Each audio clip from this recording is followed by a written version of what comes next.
Texas has shifted its vaccination campaign to target young people. Chris Van Deusen with the Texas Department of State Health Services joins us live to further discuss this. Welcome to Houston's Morning Show.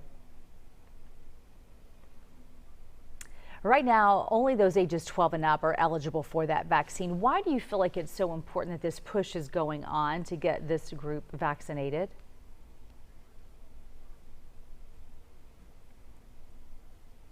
That's where we've seen the lowest vaccine uptake, and I think that is, sort of understandable at this point.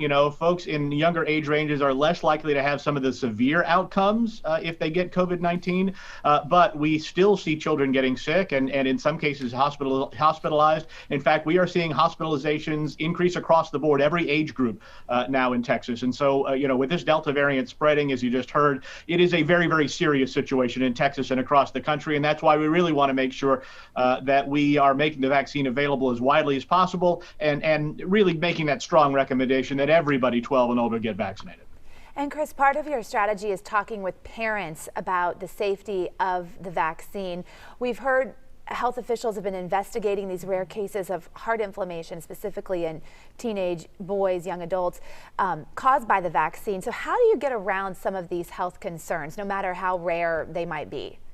Well, I think it's information, and I think it's talking about it, and I think also, we can start that conversation, and we can invite parents to have that conversation, but really, talk to your pediatrician, talk to your family doctor. They've got the best, latest information. There's a relationship there, and I think that can be helpful in answering questions, whether it is about some of these very, very rare side effects that we are seeing crop up, not life-threatening in the vast majority of cases, or just general vaccine questions overall. Go to that trusted family physician, nurse practitioner, whoever that healthcare provider is that you work with on a regular basis, and talk with them about your concerns. And as you mentioned, COVID, this Delta variant is hitting the young and unvaccinated very hard.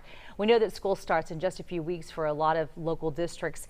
So let's talk about what if parents are on the fence right now and they're thinking, well, it won't do any good anyway because they won't be fully vaccinated by the start of school. Do you think it's important for them to at least consider that first dose? It is. We know that one dose offers some protection. You're right. It's not going to be as good as two, but, it's the Pfizer vaccine that's available to people 12 and up now. And it's 3 weeks between. So if you get that first dose as quick as you can, and then, 3 weeks later, you can go back for the second. But we know that in that first couple of weeks after even the first dose, there is some immunity building. Now, it is not as good at at protecting against the Delta variant as having both vaccines, being fully vaccinated, but every little bit helps, and we know that even one dose can help people stay out of the hospital and from suffering really, really dire consequences. And Chris, when you look at the eligible population that is vaccinated among school-age children, so I'm talking like 12 to 18, how much of that population in Texas is vaccinated? Do we know?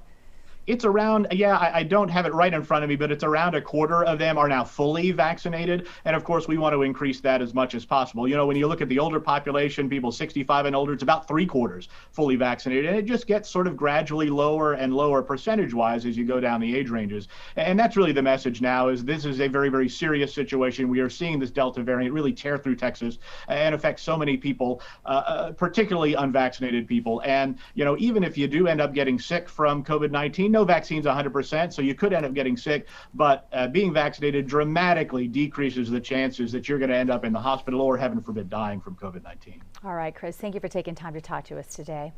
Thanks.